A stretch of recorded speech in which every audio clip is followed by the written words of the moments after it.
Well, hello everyone, and welcome to yet another edition of Crapper.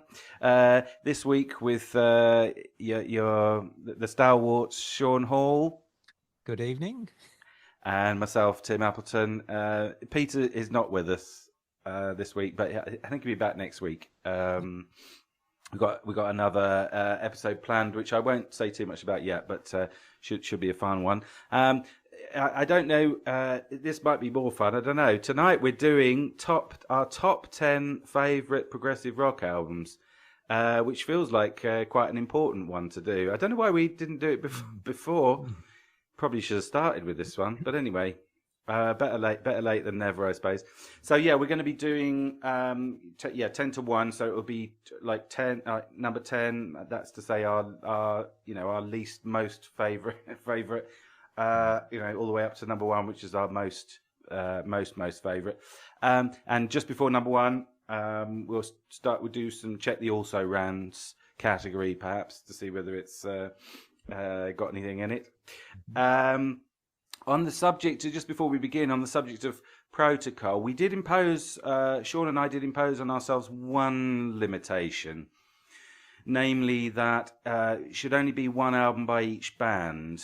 Now, I suppose that does present a methodological complication, because you might think, well, in that case, why not do a top 10 progressive bands ranking? But I think it wouldn't exactly be the same, a top 10 progressive bands ranking, because sometimes bands do albums that kind of maybe transcend their position in the overall ranking of progressive rock bands. At least I can think of a couple of examples of that. Maybe we'll come back to that point later on.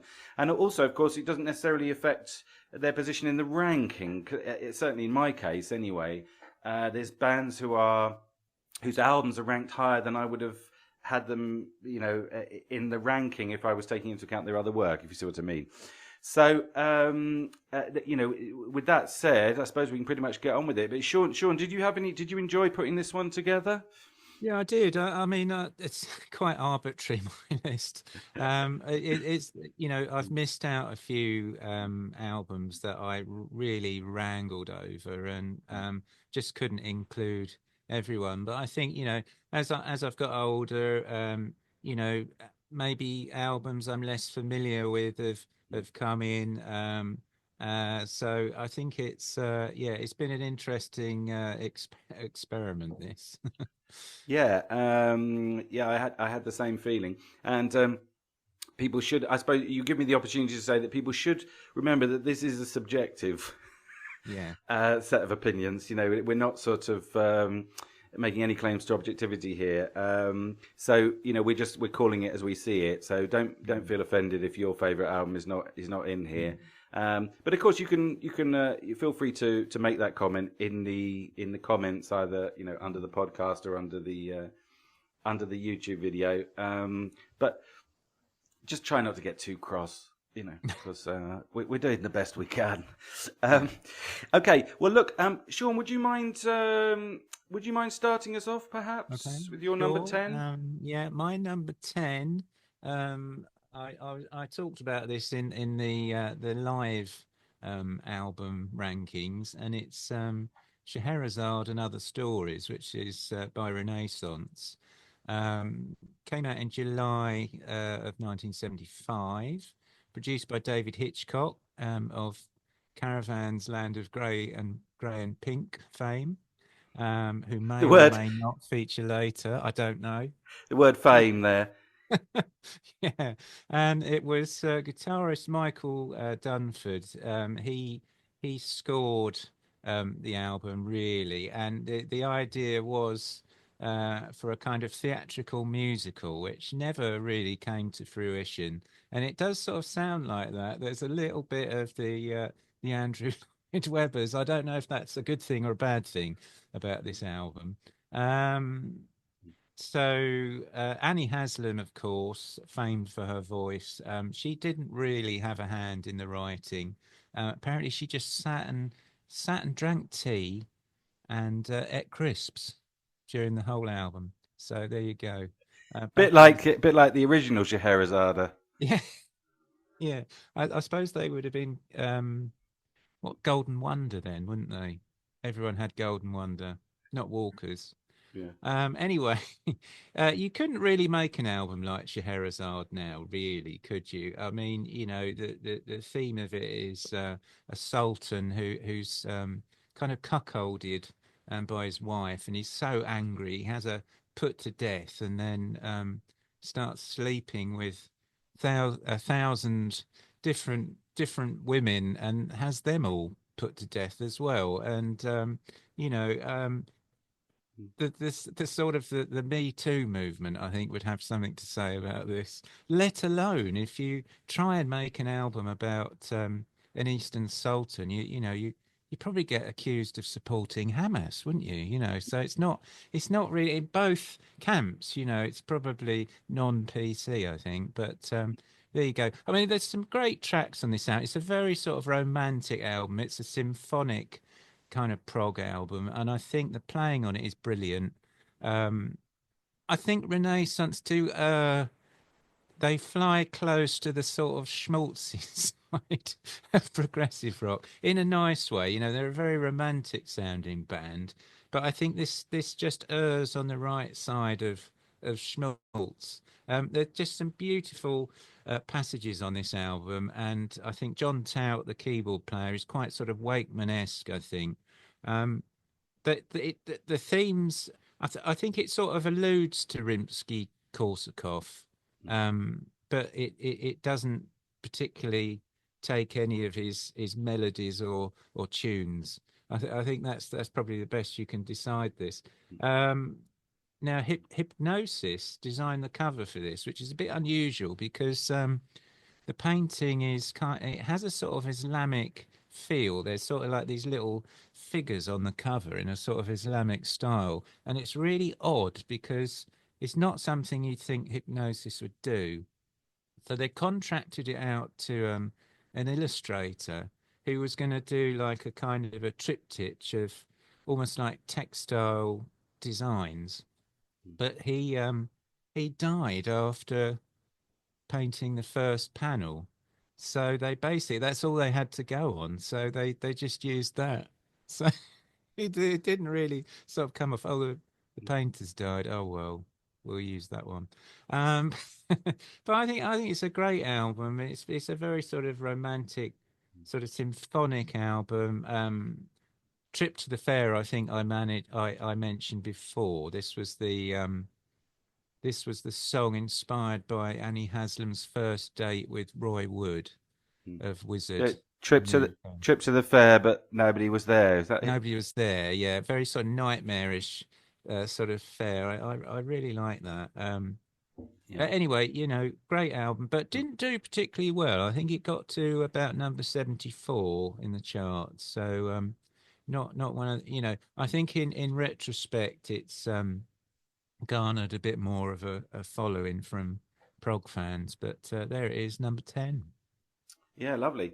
I mean, you could Scheherazade of the story. There is I think there is a quote from Rimsky-Korsakov in it. I think they're sort of using an imagined chord structure or a chord structure around the main theme in the title track, which is sort of like an imagined version of the chords that would have accompanied one of his main themes. Because you can hear occasional fragments of it in there. But so maybe they started with that and then it turned into something completely different. But that's a nice one. Yeah, very, very, very, very, very good album, that one, isn't it? I think that we shouldn't comment on each other's choices too much, should we? Because we'll be here all night. But I think that I think they're a bit weird. I find Renaissance. They're not on my list because the arrangements I find a bit weird. I can't really work out exactly where it is that they're taking, and they all seem to be different, kind of. And the orchestral stuff is so complex that I can't really work out what value it has for them as writers. I don't know what I'm saying really. But it's got lots of nice moments. I think that one. So good choice. All right, now my number 10 is. In Praise of Learning by Henry Cow from 1975. Britain's answer to Frank Zappa, perhaps. I say Britain, but they had some German elements. This is as close as I get to krautrock, by the way. So maybe I should just talk a little bit about the history of this band, because it's a very weird and complicated story.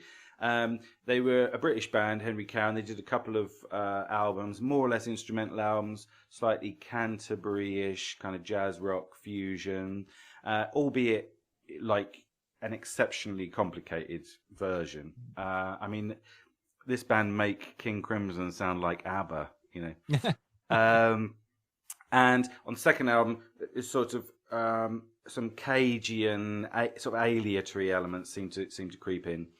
Now, as I say, it's sort of instrumental for the first couple of albums, and then more or less instrumental, and then something weird happens on the third album, which is In Praise of Learning, right? Which is that they fuse with another band. I think it's sort of something like a hostile takeover bid. They kind of fused with this German-based band called Slap Happy, and this is where they get a bit Krautish, perhaps in style, and they get this amazing singer Dagmar Krause, whose voice I think is incredible, and some people hate her voice because it's a very unusual voice. But for myself, I love it. You know, it's a bit like the Geddy Lee situation. You know, Marmite. Yeah.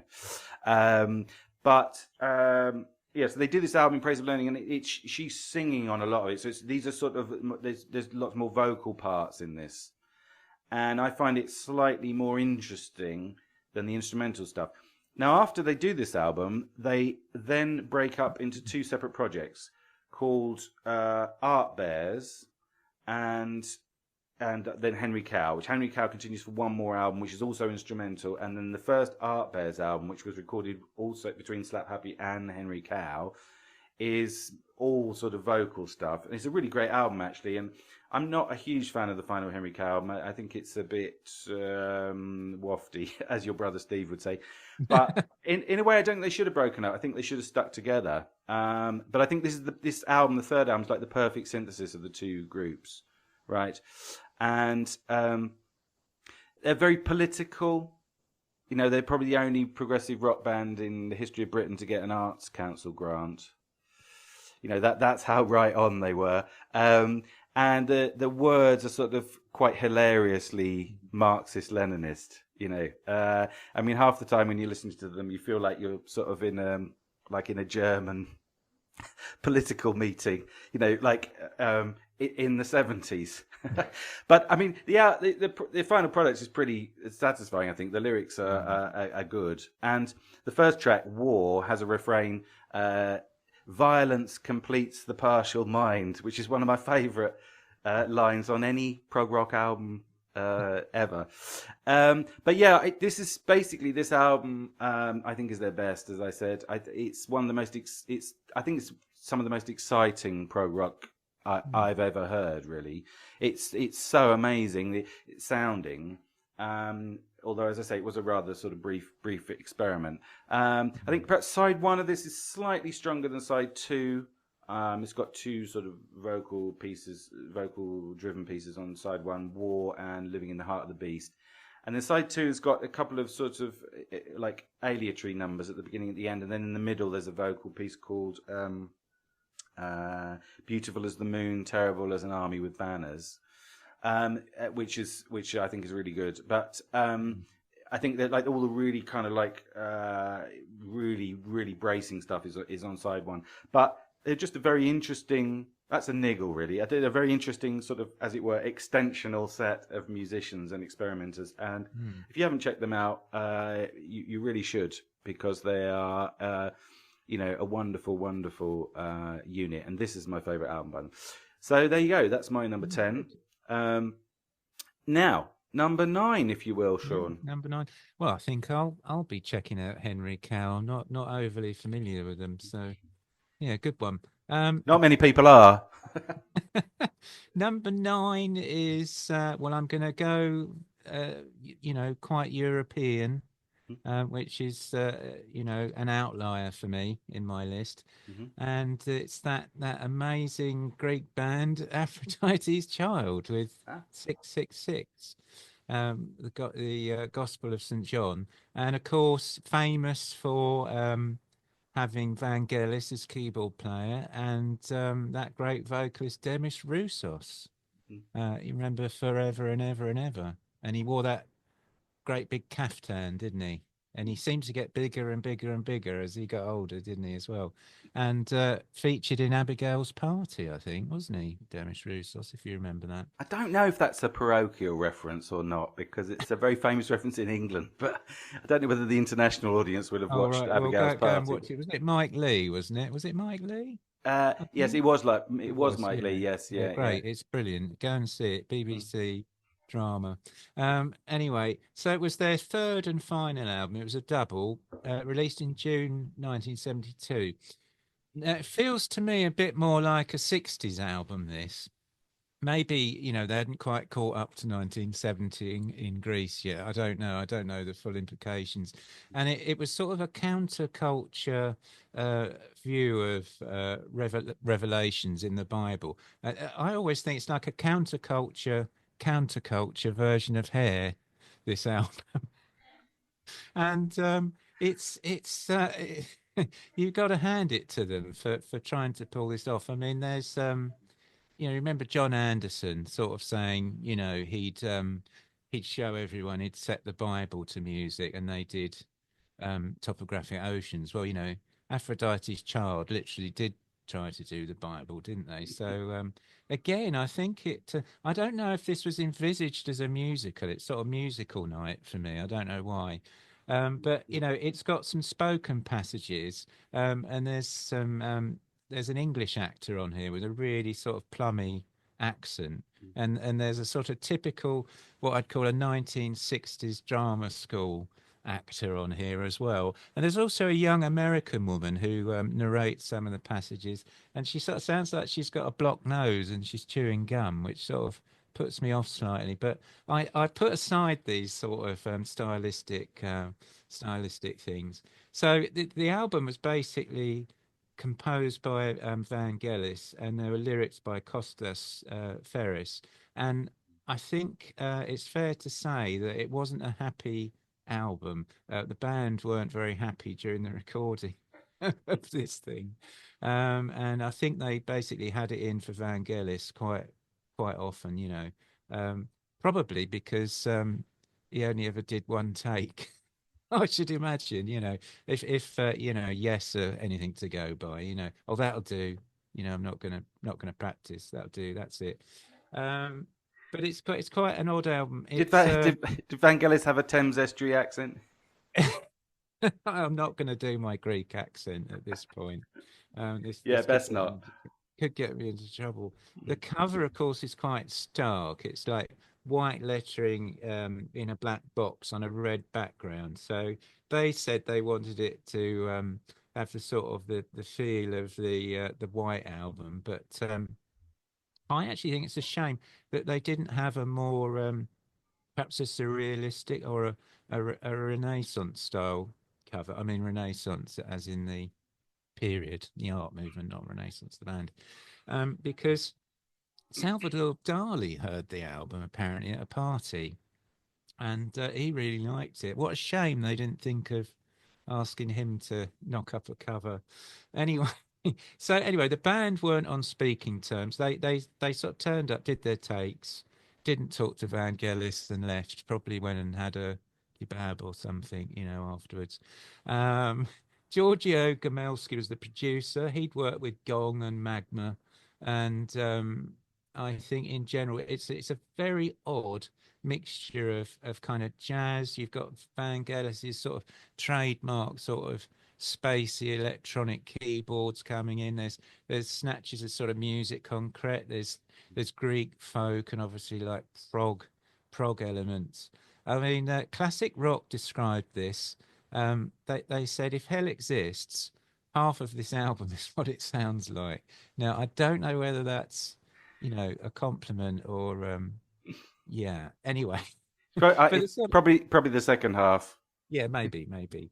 But the key tracks, I mean, Four Horsemen, I mean, is I think that's a fantastic track. That's the one I think, well, everyone knows. I don't think everyone knows it, but it's certainly it's certainly out there, and it's got some great drumming on it. I think that's Lucas Sideris. I think I'm not good on Greek, I'm afraid. And the Verve liked it because they nicked The whole track. the whole track, didn't they, for the Rolling People, which was also a line from a song later on. Um, you've got a very early sort of you've got the Aegean Sea track, which Vangelis is trying out his new keyboards, um, in his very Vangelis style. I really like, actually, there's a track later on the album called Seven Trumpets, where there's a spoken word passage which is sort of delivered in the style of a sort of a big top circus uh, showman or something. I mean, it's very sort of 1960s, but that leads into Altamont, which obviously referencing the Stones. And that's got a sort of a really good sort of groove and sort of chanting vocal. But there's some good tracks on here, and there's something very otherworldly about it. There's something very ethereal, I think, about this album. But there's also there's also some tracks that I think are basically skippers. I think Part two. That was second half. No, sorry. But I think there's a track called Infinity, which is basically a lady having some form of intercourse, which is very sort of hair, I think. And of course you got the famous Battle of the Locusts, if you remember that one. So there's some crazy stuff on this album, but I don't know, I sort of admire them for trying to do it, and considering the background it was produced in. I think there were all sorts of troubles going on in Greece at the time, and I think this album, it sort of reflects that, basically. So it's the counterculture hair, basically. Brilliant. There you go. We should do an episode on that album, shouldn't we? Yeah, that'd be quite good fun. That I think there's a lot to say. All right, good. I won't come back because, as I say, time's relatively limited. So I'll cut straight in with my number 9, which is Curved Air, second album from 1971. The imaginatively titled second album by Curved Air. What's your first album called? Air Conditioning. What's your second album called? Second album. I really love the first 3 Curved Air albums. I think the ones afterwards are slightly less essential, but I think those first 3 really are more or less masterpieces. I think the third album ends a bit weakly, but it's got the rest of it's really good. And the first 2, I think, are pretty definitive. I would choose this one over. I think this one's pips the first album, Air Conditioning, to the post. For my money. I think it's difficult to know what to say about this band, really. I think they're obviously great, and this is a great album. I think they sort of represent quite well the transition between psychedelic music and prog music, around in the sort of London scene at that time. And I think that their writing is really, it's just so fluent, they're just so good at it. And this second album sort of continues the habit that they developed on the first album of writing just really interesting, like, chord progressions and things, and unexpected harmonic developments and things like that. They also, this might sound like a weird thing to say, but they really sound like a band on this album, and I think that that's really what makes it stand out, and what a band, Sonia Christina on vocals, Darryl Way on violin, and the late great Francis Monkman on guitar and keyboards. I think it's like perfectly programmed. This album. This is something that will come up again and again, I think, tonight. It starts with a sort of like classic proggy opener. Then you got the hit single Backstreet Love, which was their biggest hit, I think, in England. You got a ballad, a sort of slightly psychedelic piece, and then a ballad to end side 1. Side 2's got a couple of shorter, slightly psychedelic inflected tracks, and then a sort of epic ending, sort of modular epic, written like 12, 13 minutes, written by, as I say, Francis Monkman, who, as I say, is sort of it's kind of a genius, really. I think I didn't say that before. I'm saying it now. He was a genius. He was later of Sky, of course, and various sort of famous uh, film soundtracks. Do you remember the Long Good Friday, Sean? Did that ever haunt your Yes, dreams as a child with Bob Hoskins? I think I've seen that. Yeah, Yeah, two times. it's a brilliant theme tune written by Francis Meltman. So yeah, it's just a beautiful set. This, I think, and it's really their apogee. There's a word that came into my mind. I sort of re-listened to it the other day because we were doing this, and the word that popped into my mind was abundance. I think this is there's an abundance on this album. It's very full. They've got an abundance of everything, really. Sort of, compositional ability, talent, good musical ideas, interesting developments, tracks. Everything's really flowing at this point. And it's a joy to behold. So yeah, that's my number 9. Now, number 8, if you would, Sean. Yeah, well, number 8 for me is Moon Madness by Camel, and I had a bit of a to do about which Camel album I should choose because I really like Mirage, but the reason I didn't choose that was because it's got some live stuff on it, and I sort of think, oh, that's a bit of a cop out. But the stuff on it that is studio based is really good. The Snow Goose we've already talked about on a previous episode, and I really like that. But I don't know. I picked Moon Madness because I think as a band, I think it's very, very accomplished. They've gone up a notch in their playing. I think it's probably quite a synth heavy. There's much more multi-layered keyboards on this album, so it's a bit more spacey. I think this album, and it's the last album with Doug Ferguson before the drummer basically got him fired, didn't he? And they brought in Richard Sinclair from Caravan and became, what was it, Caramel? They called them, didn't they, the Caramel. fans? Yeah, and I think I preferred them when they were a proggier band. Than they went slightly fusiony. I don't know whether it suited Camel particularly. They were okay, they were still good, but that's my personal feeling. So it's a very loose concept album. Each song apparently is based on a personality trait of each band member. Well, I can't really, I don't understand that. I think that's a bit lame. Um, What was the but one there you go. about? Was the one about the bass player about someone who works in real estate? Yeah, yeah, it could be. But Because anyway, there you go. that's what he went into afterwards, as far as I remember. He did. Yeah. It did really well. Got to number 15 over here in the UK, and of course they were really popular at this time because of the Snow Goose. Melody Maker called them Britain's brightest hope. So that was good, wasn't it? But I think all the tracks are great on this. There's some amazing guitar work. I mean, like take a track like chord change. Well, it's got a beautiful guitar solo in Pete Bardens plays an amazing sort of organ solo, and I'd say it's a little bit Santana at times on the guitar.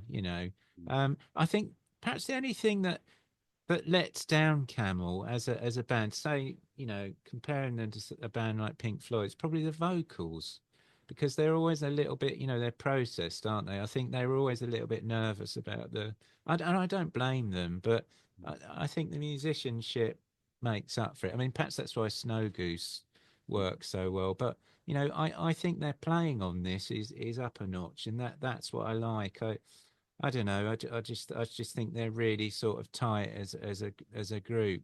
Um, I think the cover is a sort of a faux Roger Dean sort of attempt. It's just a kind of a sort of a snowy night scene with the moon, and there's this sort of rock formation in the midground.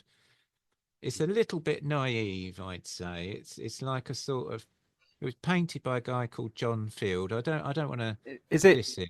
is it naive or naif? Which Well, is it naive in a good way, no, or a bad way? I don't know. I don't know.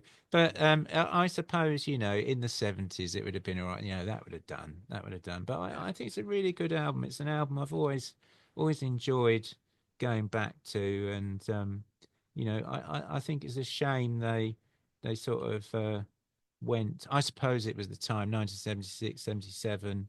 You got punk knocking on the door. Oh, let's go jazz fusion. Obviously, but there you go. So that's Camel. Good. Yeah, song within a song. I love. Yeah, brilliant. All right, good. My number 8 is In a Glass House by Gentle Giant from 1973. Now, I think this is a key album of Gentle Giant's, in my opinion. I've already done an episode on this, right? So I probably won't talk too long about it. But I think the reason why is I think it really works as an album, this. I've sort of developed the thesis in my episode on this album that they develop a sort of existential motif. Like it's an existential album because they were sort of reflecting on their existence as a band, because a brother, Phil Shulman, had left the band at this point and they were about to be dropped by their American label. So it's sort of a reflection on whether they'll survive as a group, and what it means for them to be in a band. And the lyrics sort of reflect this. They're about what it means, to live an authentic life. Is your way of life not your own, as they say. I mean, even the title, In a Glass House, is sort of Sartrean. This Sartrean idea of hell is other people. Am I you? Are you me? What does it mean to be you if I'm me being you? That sort of thing. I mean, and the band is even like portrayed as ghosts on the cover. Almost like Hamlet's dad. The great Hamlet, the great sort of existential figure. To be or not to be, all that. So I think it's basically like perfectly thematically constructed, this album, and perfectly programmed again. And I think that the musical elements really are, everything's in order, as it were. I think track for track it's their strongest album. They did other really great albums, Gentle Giant, but I think this is probably the most significant one. I just think it's like a beautiful total prog construction, this album. And the structure actually is a little bit like the Yes album.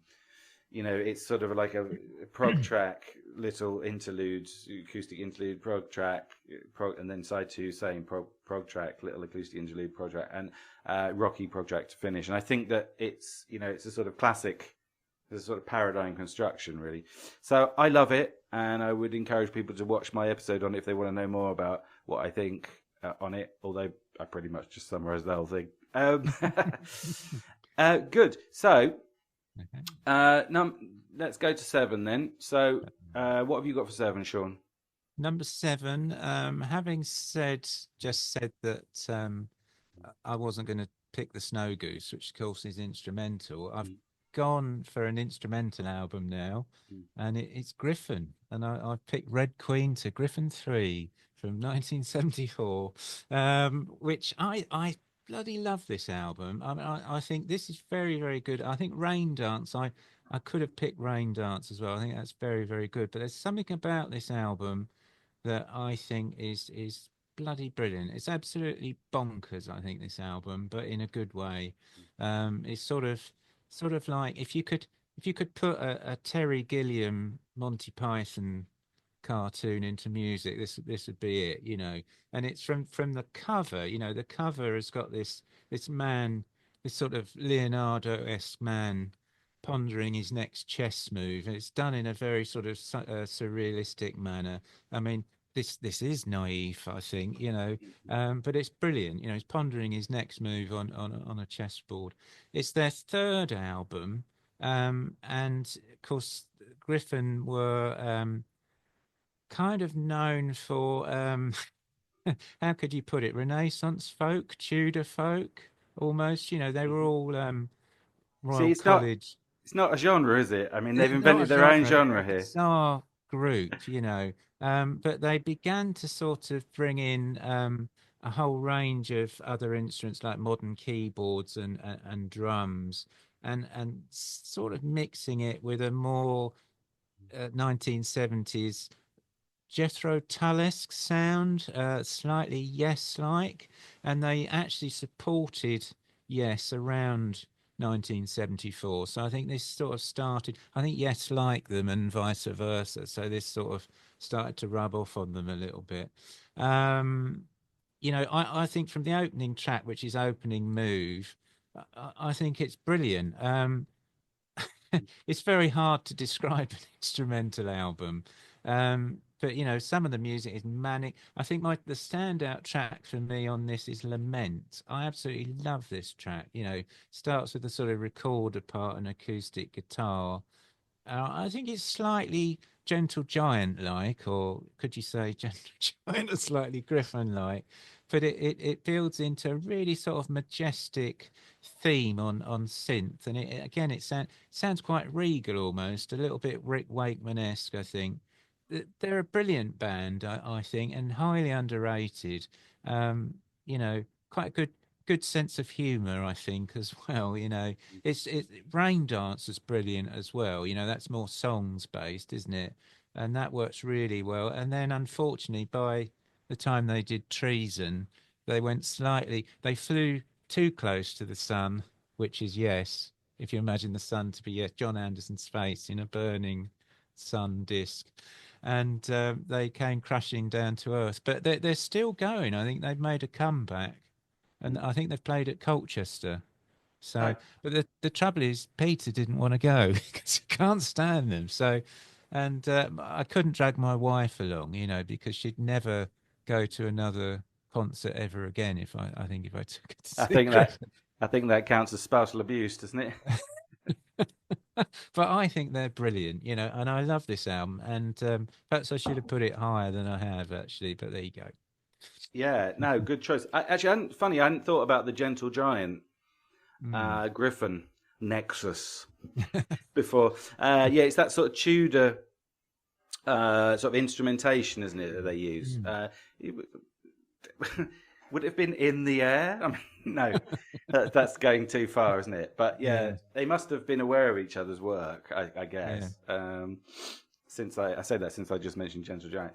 All right, yeah, very very good. Yeah, it's based on a chess game, isn't it? That album. Yeah, that's right. That's All right, right. good. Yeah. What? Mm. I mean, welcome to the 1970s. What's your next album about? A game of chess. Right, Yeah. brilliant. All right. Now, my number 7 is Hemispheres by Rush from 1978. Mm. Nice to have a bit of North American prog in here, I think. And I think this is prog, I think it's written as prog. We've got these sort of nice, long, integrated pieces. I mean, side one, obviously, but also the closer, La Via Strangiato. And the side one is called, what the hell is it called? Cygnus X1, Book 2, Hemisphere, whatever. It's one of those long sort of science fiction titles that I don't care about. So I just call it Hemispheres. But yeah, I think, those are the highlights, the opening and the closer, I would say. What I was thinking about this, I think what I think is that listening to Rush, particularly at this time, is in their career, it's like listening to the rock version of a string quartet, right? Because I think, let's say you've got 4 elements, if we include Geddy's voice, right? But the playing between those 4 elements, the connection between those 4 elements is so tight. The playing between them is so tight, and the use of textures, and I think that the numbers are sort of almost written like string quartets as well, as integrated pieces, and the whole album is about the length of a string quartet. So I think of Rush as being like a string quartet. They've got that same that sort of, what's the word, synchronicities or whatever it is between the players. I suppose I could have chosen 2112 or Caress of Steel, but I think this is the best written of their sort of like full-on prog albums, as it were. Both structurally and in terms of the individual musical ideas. It's so integrated. It's like clockwork, really. The first side in particular, it just fills me with absolute joy from beginning to end. Those bits that bit where it goes when he sings "When Our Weary World Was Young," that bit, and then there's a bit later on there's a sort of quiet bit, and then they come in again really loud at the end, towards the end, and he sings, Apollo was astonished, Dionysus thought me met that bit. I love those two moments, you know, the twin peaks, as it were, of that side, you know. Yeah, so, you know, I think like all the best prog, really, this album is just a really glorious way to kind of waste your time, basically. It's like the best possible way to waste your time, you know. So yeah, that's my number 7, Hemispheres by Rush. Yeah, good choice. I love that album.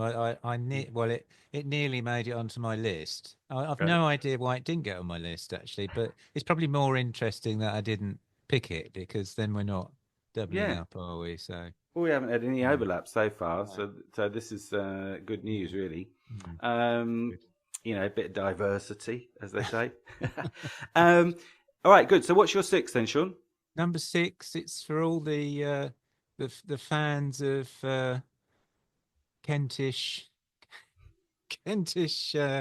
Canterbury scene music. Are there any out there? So it's Caravan. I've picked In the Land of Grey and Pink, which I've come to later in life. I think I'd sort of always been aware of Caravan, but never particularly a big fan. But I really recently came to know this album. I really like it. It's their third album from 1971, produced by David Hitchcock. He gets a second mention this evening. And Good old David Hitchcock. Yeah, it's the last sort of album of the original lineup before people start getting fed up and leaving, because this album didn't do particularly well commercially, and I think there were some really good songs on it that you know, I don't think the record. I think they spent so much on the recording process that there was no money left to promote it. I think that's how the story goes. So they felt a bit sort of you know, dumped, sidelined by the record company, which DRAM. But yeah, I think it's a great album. This, of course, you got Golf Girl on it. Winter Wine is a great track. You know, I think everything on it, certainly on side 1, I think it's bloody brilliant. You know, it all the songs are great. They've got a sort of a side 2, which is 9 Feet Underground, which is a bit of a composite piece, which you know, features a lot of what I'd call fuzzed out Hammond organ, which, you know, you can take it or leave it. But there's a lovely sort of bit. There's a Richard Sinclair vocal at the end. Oh God, what's it called? I'm trying to remember the track at the end. I can't remember the name of it. But the lyrics go something like, is it Disassociation, I think? Right. But the lyrics go, will the day be warm and bright, or will it snow? There are people waiting here who really want to know. It's just sort of so desperately humdrum and English, and I sort of love that about it. You know, it's but it's just such a beautiful sung over such a beautiful sort of piece of music right at the end. And I think the ending, it sort of pulls the whole track together. It's I think it's a really good album. And of course, it's got this sort of Tolkien-esque cover. I forget the artist, but it was like one of the artists at Anne Marie Anderson. She was sort of a stock DRAM artist. You know, they had an art department in those days, and it's just a lovely sort of Tolkien-esque sort of watercolor. Wouldn't get anything like that these days, would you? You know, it's so sort of homespun, and I love that. I love the packaging. I just think it's a quaint album, this one, and yeah, really like it. I've sort of taken it to heart. Brilliant. Yeah, and of course you did a Pods from the Wood episode on it. I did, yeah. I kept getting interrupted by low-flying airplanes. Yeah, well, so check that out, listeners, if you haven't already, and ignore the airplanes. All right, good. I shan't come back, even though it's tempting. So I'll do my 6 now, which is, sorry to be predictable, but this is Five Bridges by The Nice. I say predictable because I just did an episode on this. Yeah, I absolutely love this album. It's I think the writing on side one of this is sort of like the finest Keith Emerson ever did. There you are. What about talk about nailing your colours to the mast? He did loads of great stuff, Keith Emerson. Big fan. But I think it's there's just something particularly tasteful and coherent about this. Not so much the orchestral parts, which are rather derivative and quite badly played. I mean, they might. It's quite probable that they were drunk. You know, but I don't think it really matters because I think the orchestral parts, as I mentioned in the previous episode, they're just a prelude, really. And I think that the band sections are so exciting. It's just that the contrasts are so beautiful, the tunes, the harmonies, it's so wonderful, and of course it's programmatically really interesting because they're talking about Newcastle, the Five Bridges going to Newcastle. So they sort of they evoke the water on the drums with the cymbals, and then the band sort of crash in as the sort of industrial, I suppose, representing the Industrial Revolution. Keith Emerson with his like Hammond noises, like sort of representing the the terrors of the what did William Blake say, the dark satanic mills. And so I think that's really clever, and so I think this is where like really proper, clever, interesting, programmatic prog starts. Really, I mean, I did raise the question in my episode of whether this was the first real progressive rock album, and this sort of the response to that question was mixed. I think at best in some of the comments I received. I think someone said yes, except the other 40 that were released before it. But which is funny, Jake. But the thing is that my point was that there's something about this album that takes the nicest writing to a new level, and I think the way that they integrate the piece, particularly on the first side, I think it sort of sets the tone for what's to come with Genesis and Yes and that stuff afterwards. Could I have chosen something by ELP instead? I mean, ELP are not on my list. I love ELP, but for me, the nicer, the sort of the original and best, as it were. And I think in a way, ELP never really went much further than the Nice did stylistically, and particularly on this album, I think. So, I would absolutely recommend it. I mean, side 2 starts with the Corelia Suite, which I think is redundant because it goes on for 9 minutes, and side 2 is 9 minutes longer than side 1. So they definitely should have taken that off, particularly because they'd done it on their previous album. So they didn't need to do it again. But the version of the section from Pathétique, the sixth Tchaikovsky symphony, it works well enough. And the Dylan cover is an absolute throwdown. The sort of mashup between, is it the sixth Brandenburg Concerto by Bach and Bob Dylan? I mean, it's like a prog rock version of Bob Dylan, and I'm here for it, and closes with a sort of epic, like prog psych number, classic, nice, one of those people. It's a really brilliant album, I think, almost from beginning to end. So that's my number 6, and you can tell me in the comments why you disagree, listeners or viewers. All right, great. So, Good. Sean, 5. Number 5. They've been a bit forgotten, haven't they? The Nice, I don't know I why. suppose with all the bombast of ELP, but yeah, they're a good band. Yeah.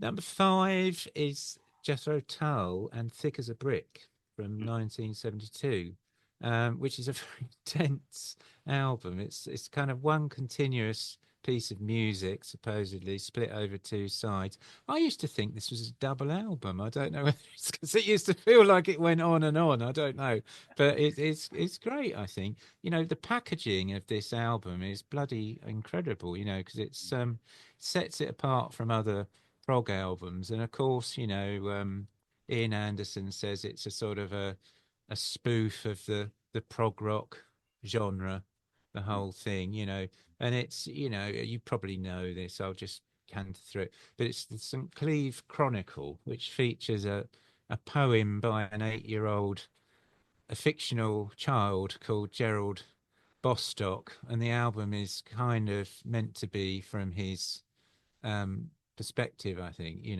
but it's kind of, lampooning the pretensions of the music industry.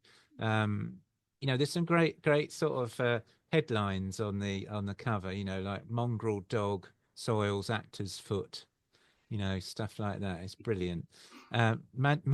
Magistrate finds himself. It's very humorous, and I think the band members contributed to the headlines as well. So they all had a sort of a laugh helping to design this cover. It was designed by Roy Eldridge at Chrysalis in the A&D department, and he'd been a newspaper journalist. So I mean, it all kind of worked perfectly, really. But anyway, I think this is an incredible album. The playing on it is brilliant. It's the first with Barrymore Barlow on drums, and I think you really notice it, don't you? Because it was Clive Bunker, wasn't it, before? And he plays some really complicated parts, I think, and slotted straight in, didn't he? Without any problems. Brilliant. It got mixed reviews apparently, but it was a hit when it came out. So screw you, music critics.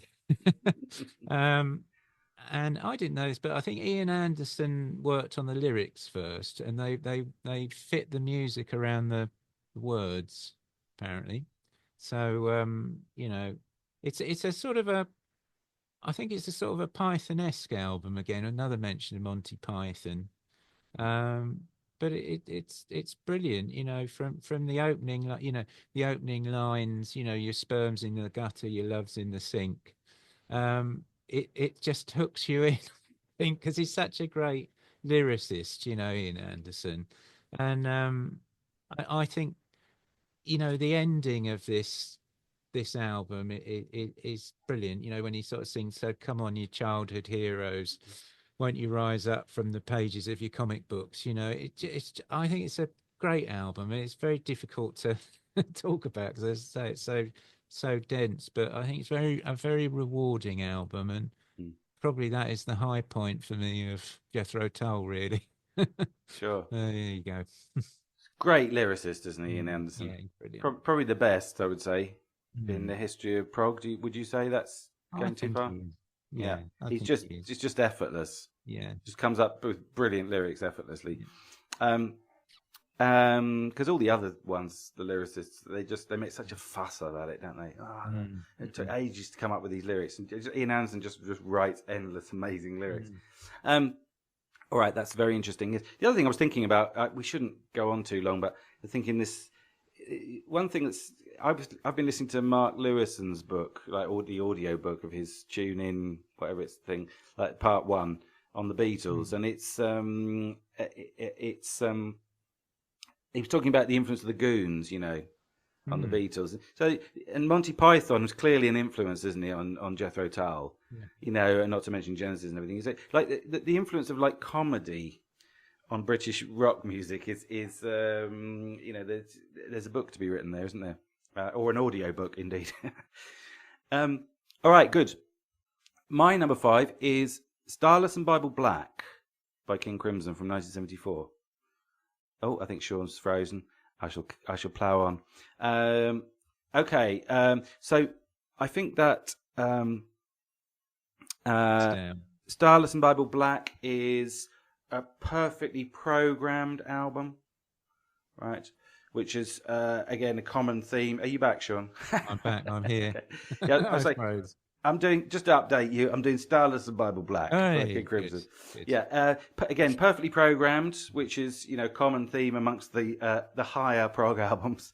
I think, as always on King Crimson albums, they sort of oscillate between improvisations and structured pieces, right? And I think the improvisations in the central period, I think Fripp calls it King Crimson Mark III, I think is all consistently good. But I think the structured writing on this album, Starless and Bible Black in particular, I think is sort of among the best of the whole period, really. Great Deceiver, Lament, The Night Watch, and Fracture, I think are basically perfect compositions. And I think the improvs work as interludes, really. So this gives this album a coherence that I think is more or less unmatched in their entire catalogue, right? And this is probably my favourite King Crimson album of all of them. I mean, I think that you could. It's difficult with King Crimson because you could throw. There's lots of King Crimson albums that you could throw in, right? So this is where it becomes like, oh, this is. It's very subjective at this point. It's like this is the one that this is my preference, right? And so this is my preference. This is my favorite. I think it's because it's the album that works best of all the albums that they did, all the prog albums, let's say, that they did, if you can call them prog. But I mean, you know, if they're not prog, then no one is, right? All right. Sean, you're number 4. Yeah. Well, I think as we move up the list, I've got less to say. It's all right. It's all right. Yeah, number 4, I've got Pink Floyd, but I've picked Medal from 1971, which is their 6th album, and I actually wrangled over this and Atom Heart Mother. So I've got a bit of a soft spot for the Floyd when they were sort of working together a little bit more, rather than a sort of dominant era of Waters, or you know, the 80s 90s era of Gilmour. I like it when they're all working together and sort of playing their part in sort of harmony. The cover of this, I think it's fair to say, is not brilliant for what I consider such a good album. It's meant to be an ear underwater, I think. You know, whether that's Brilliant. a tie-in with the sort of the whale song, you know, maybe they're sticking ears in the sea or something. I don't know. Anyway, Storm Thorgerson didn't really like it, but it didn't seem to stop it selling well in the UK. It didn't do so well in the US. But anyway, they had an interesting sort of journey coming to record this album. They tried they didn't really have an overall theme for this album, shall we say. So they tried various sort of experimental methods to sort of spur themselves on, and they tried playing on separate tracks with no reference to what the other band members were doing at all. So God knows what that sounded like, but it didn't work very well. They, they tried the old using household objects routine, you know, which they carried on with, I think, onto Dark Side of the Moon. And these sort of experiments were called nothings. So, you know, you had Son of Nothing and Return of the Son of Nothing. But I think this basically developed into Echoes. So, you know, which I think is the nexus of the whole album. I absolutely love Echoes. That's probably one of my favorite tracks. But side 1, I think, is largely brilliant. One of These Days, I think, is great. I think Gilmour's playing bass on that, I read, because they couldn't get a decent bass sound for Roger Waters. So, you know, that you think of Roger Waters playing this, don't you? You think anyway. I think he did. I think he plays bass on the Pompeii version of this. Right. It's like that. It's like that. Yeah. It's like that Spinal Tap bit where they're all playing bass.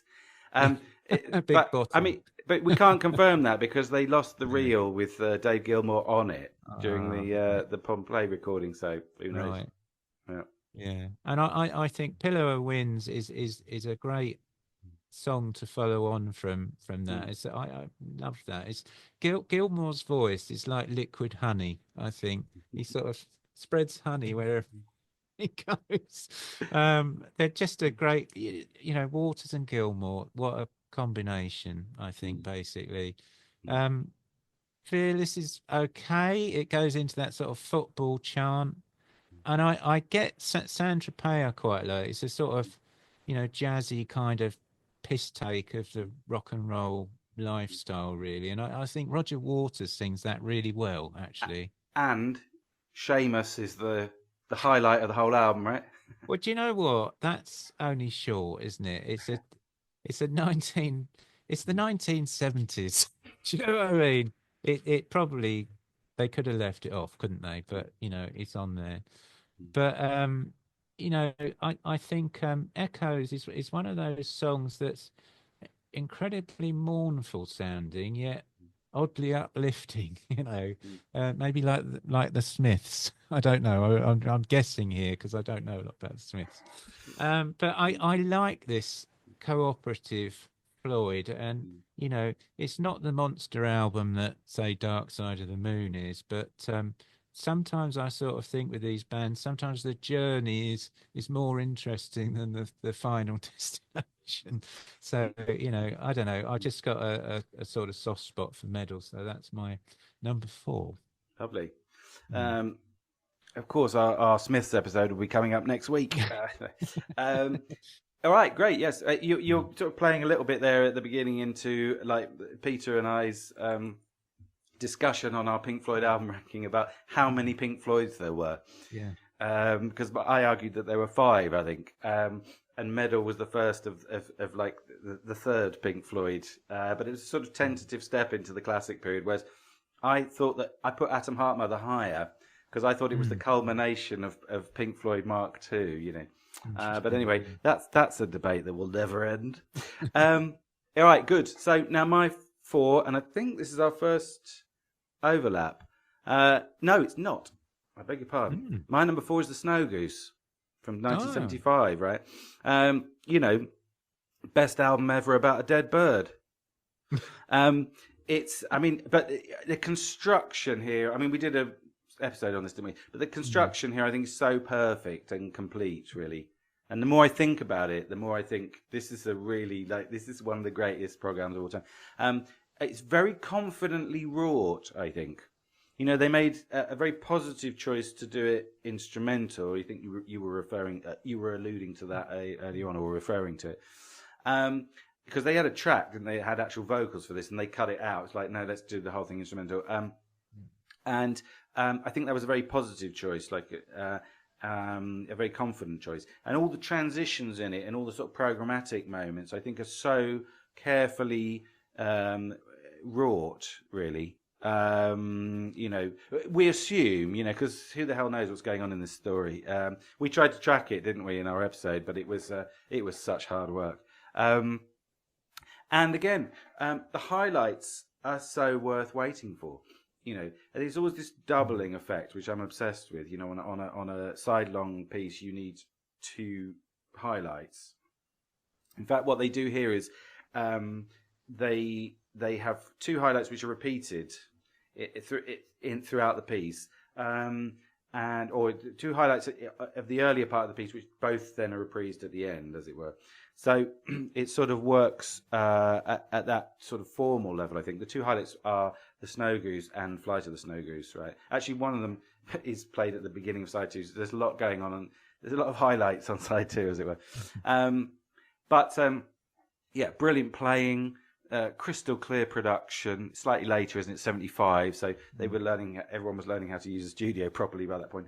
And yeah, as I say, sort of excellent musical and compositional choices. I think this is their highest achievement, Camel. As I said before, we're not doing bands. This is albums. I don't know if I would put Camel on a prog top 10. Top 10 prog bands. But I think this deserves to be on the top 10 prog albums. And relatively high, actually, as it were. All right, good. Well, let's crack on. Shaun, three. Good choice. Three. I'm getting progressively less to say. My number three is In the Court of the Crimson King, and this for me is basically it was again a close call between this and I was going to pick Red, and particularly because I'm a lapsed drummer. Both of these albums to me have got fantastic drumming, but I just went with Michael Giles because he's a rarity. There's plenty of Bruford out there. I just he's one of those drummers that inspires me, and he's just so it's just sort of so odd in his playing in his drum fills that you just don't expect. You don't expect his drum fills to ever end for one. I think they're brilliant, and just out there. Greg Lake is fantastic on this album. You've got Ian MacDonald. just a great bunch of musicians on this album. And probably, well, is it the first true prog album? Here we go back to the nice. Mm. um and of course, an unusual album, because if you think, late 60s, you got that British sort of blues boom going on, and then they turn out an album like this, Mm. supporting the Rolling Stones at Hyde Park. It just Mm. seemed to come from absolutely nowhere, really. So, tracks like 21st Century Schizoid Man and of course In the Court of the Crimson King just blew the whole thing apart, I think. Mm. So, and Blew, everybody, blew, blew the bloody doors off. blew the also, and everybody piled in after them. So, Mm. Mm. so influential. So, Mm. yeah, I picked it at number 3. Brilliant choice. I didn't really. I mean, I was saying on the last episode that I thought that it can't necessarily, it doesn't necessarily, shouldn't necessarily be considered the first program because it's so weird. Hmm. It doesn't set up a genre. It just sets up King Crimson as a band, who are a very weird band. Very singular band. The tracks are long. Mm. But between like sort of like the Genesis prog era stuff and King Crimson, I mean, you've got Mellotron and some of the guitar sounds, but the way of writing is completely different, I think. But anyway, Yeah. And we haven't even mentioned the Moody Blues. we haven't, So far. and we may not. I don't know. I don't want to speak for you. I won't be mentioning them. All right, let's get on with it. My number 3, this is a crossover. I think I got Thick as a Brick, 1972. Right. I think this is, you've said it all really. I think, but I suppose I would add, I think this is the perfect prog album, basically, and I think it's designed as such, which is interesting. That says something about the way Ian Anderson writes, his power as a composer, particularly at this time, right? Actually, we probably shouldn't say too much about this because we need to do an episode on it. But again, I think there's a couple of highlights which are then reprised on side 2, and like the opening and the ending, basically.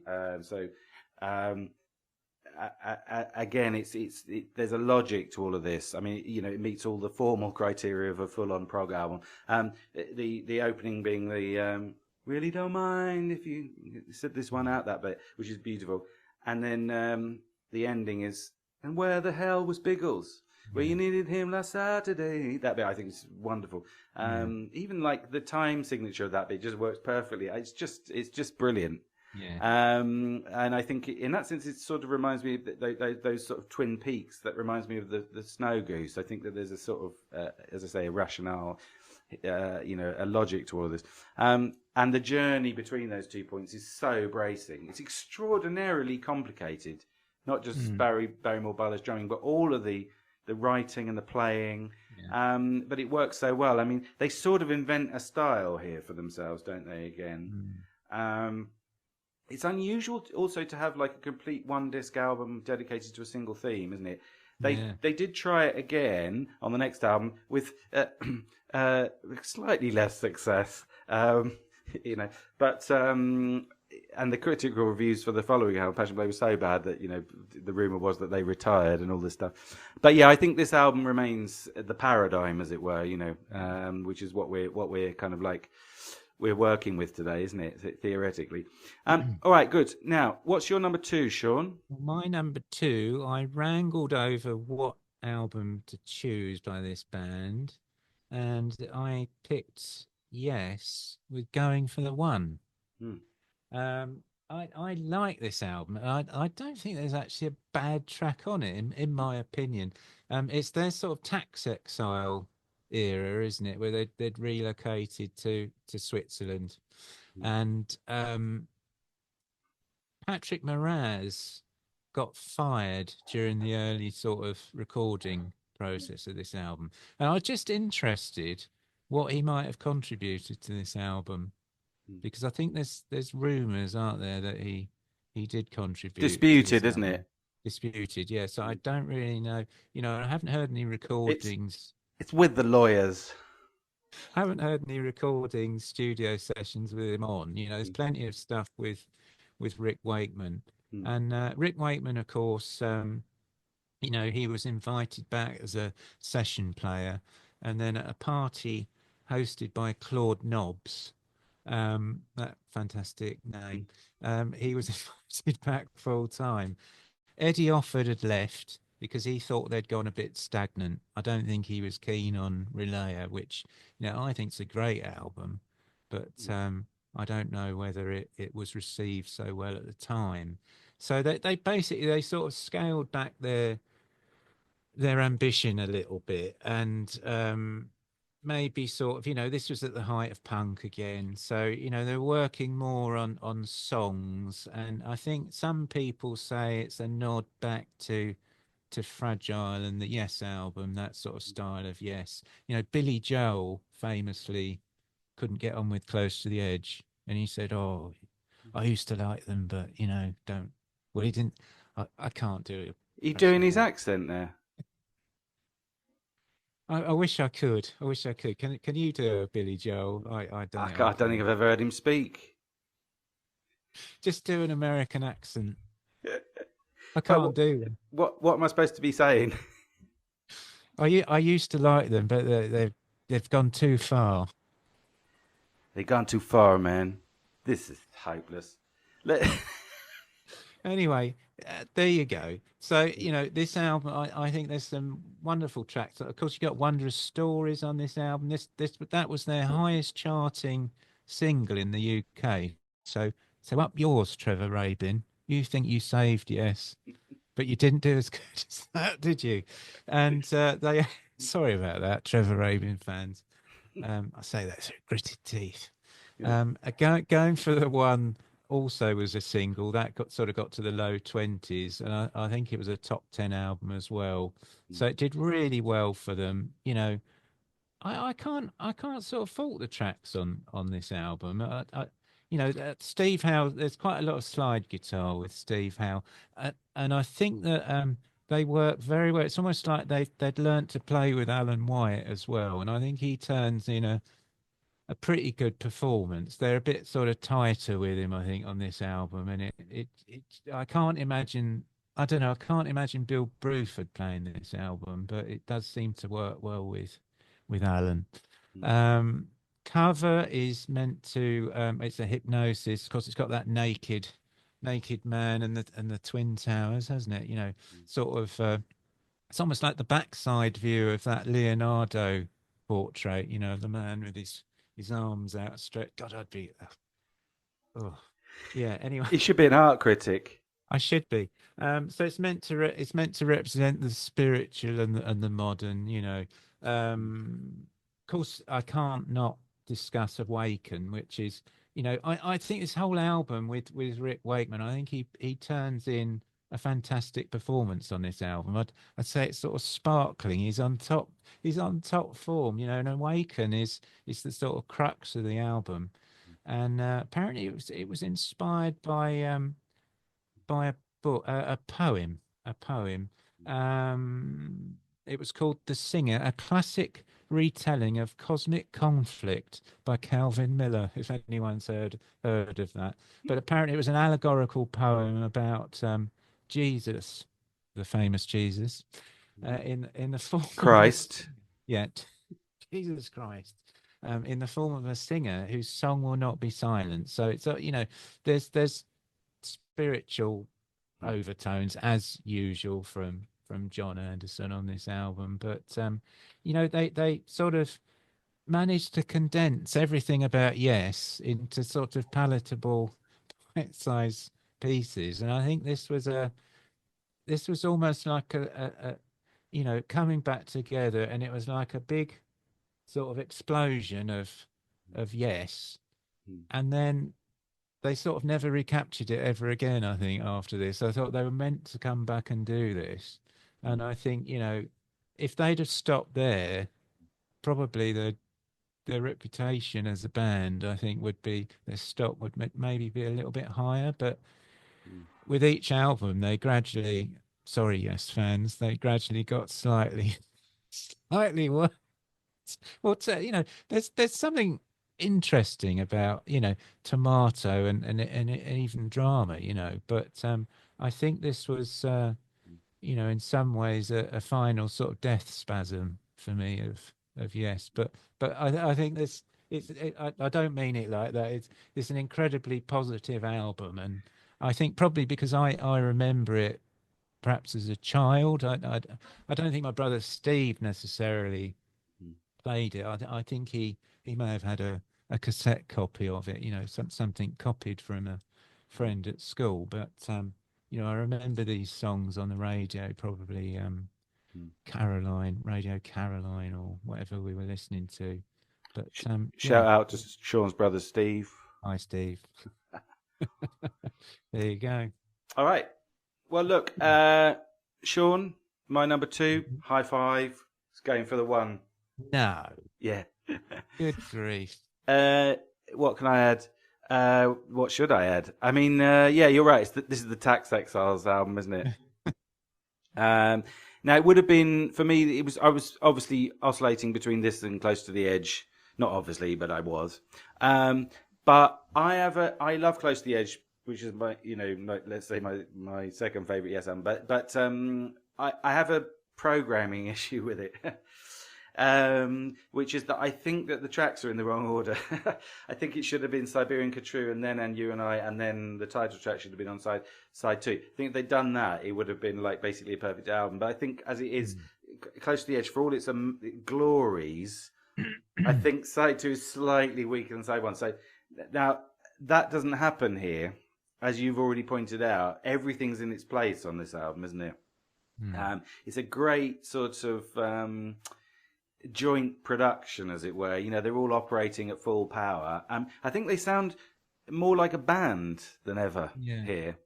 I mean, maybe it was the tax issue, focused their minds. I don't know.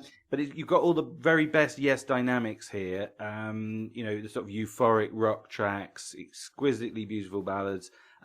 They just do not put one foot wrong on the whole album, I think. I think it's very proggy, this album, in the sense that it's enormously complex, right, for a rock band.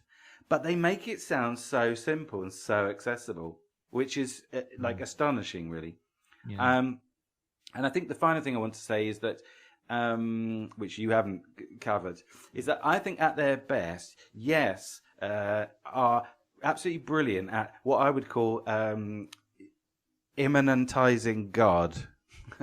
Right, so like what I mean is that every track is like a perfectly carefully constructed machine, which if you allow it to sort of work through its procedure, it brings a sort of pure grace, to the ear, a kind of pure joy, And obviously I know, as you said, John Anderson's like a religious man, I'm not particularly religious, but I feel when I listen to this album, I feel a little bit more religious. Yeah, you know what I mean? Yeah, definitely. I think it's their crowning glory, really, this record. And I know that a lot of other people feel that as well, and I know that a lot of people disagree.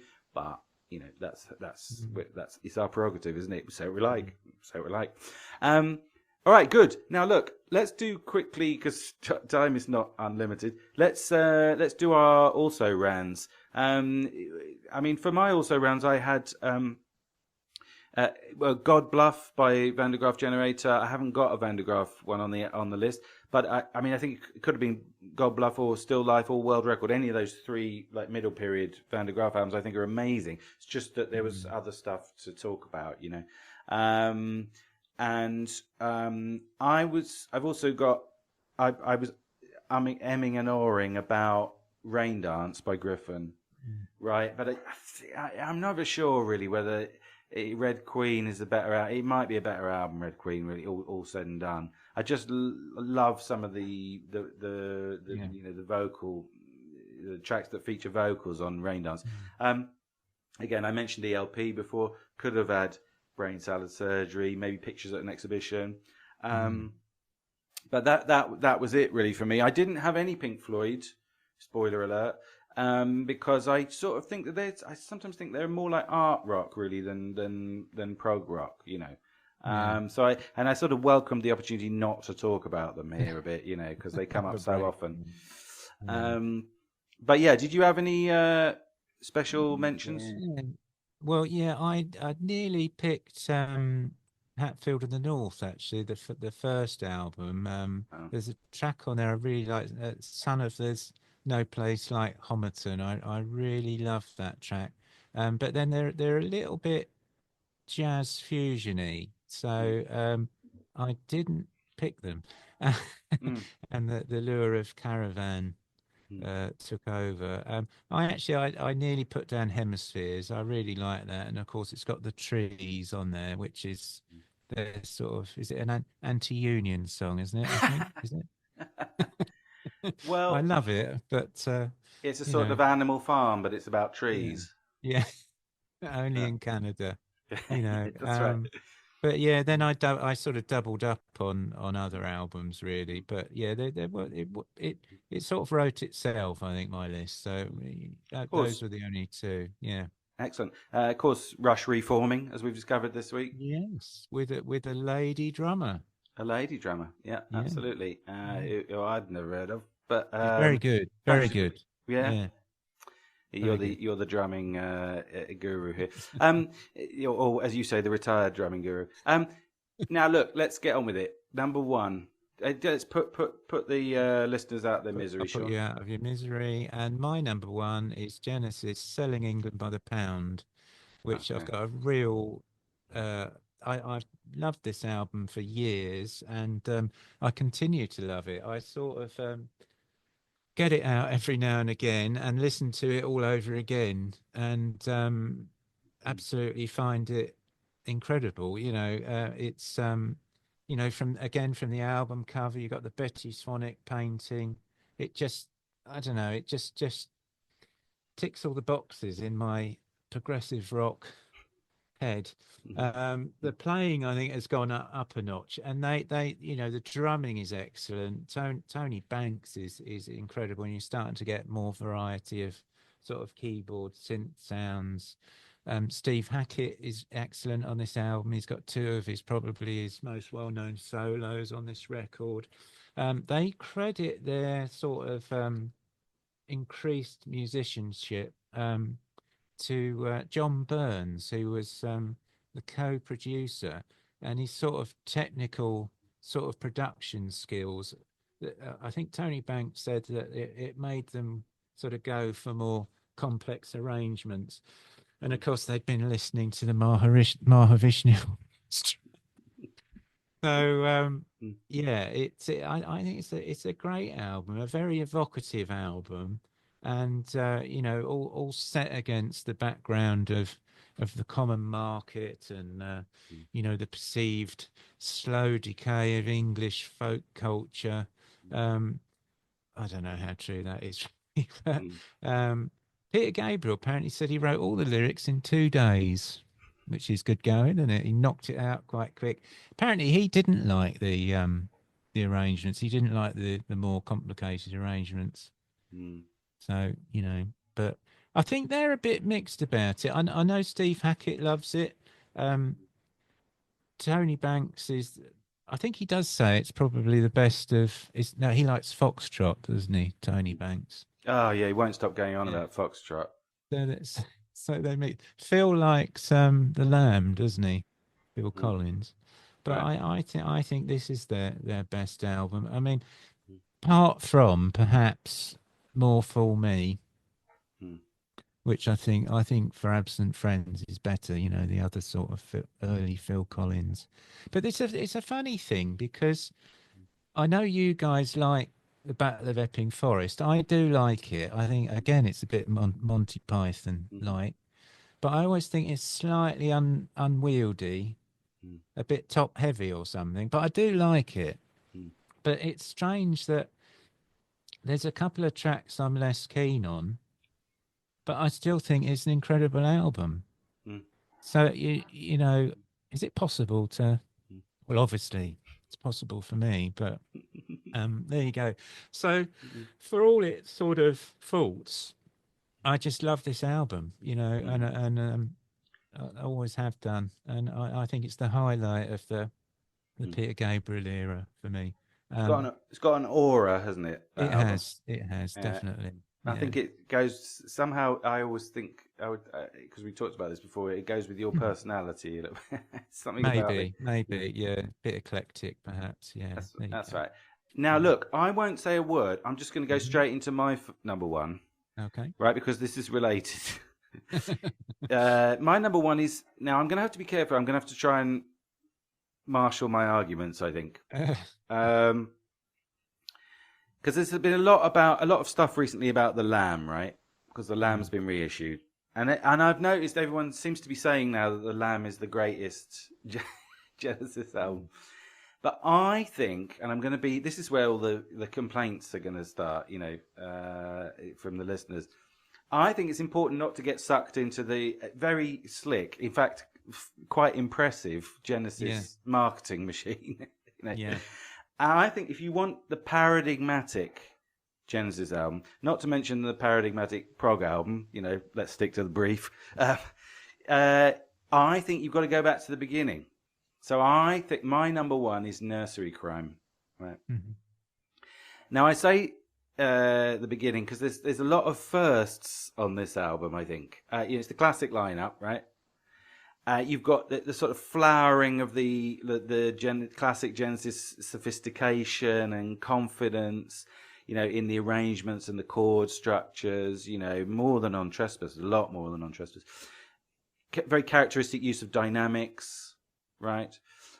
Brilliant cover, Betty Swanwick, yes, but I mean, there's the sort of surreal uncanniness of this cover, I think, is evocative of Alice in Wonderland. Yeah. You got the comedy elements again, and like the singularity of each of the pieces, right? And the coherence, the sort of internal coherence of the pieces, right? Not to mention, as you can tell, I'm going quite cautiously here. You've got, on this album, Nursery Crime, you've got the first and, in my opinion, the greatest Genesis classics. You've got the musical box, right? You've got the Fountain of Salmacis and Harold the Bower, right? Two of which are the opener and the closer. They could be my three favourite Genesis songs of all time, those. But above all, I think they're paradigmatic Genesis songs. Right, and again, by extension, paradigmatic prog numbers, right? Remember the brief? Steve Hackett, I remember, once said that in that guitar solo at the end of Fountain of Salmacis, or I used to call it Salmacis, but yeah, Salmacis. I notice you call it Salmacis, so I'm deferring to you there. He said that guitar solo at the end of Fountain of Salmacis, like the one that closes the album, when he wrote that, he felt that he had developed a sort of paradigm guitar solo for this style of music, right? Yeah. And I think that's a really profound comment, because I think that like a certain paradigm of prog rock is being invented here, especially above all, I think, with the musical box, right?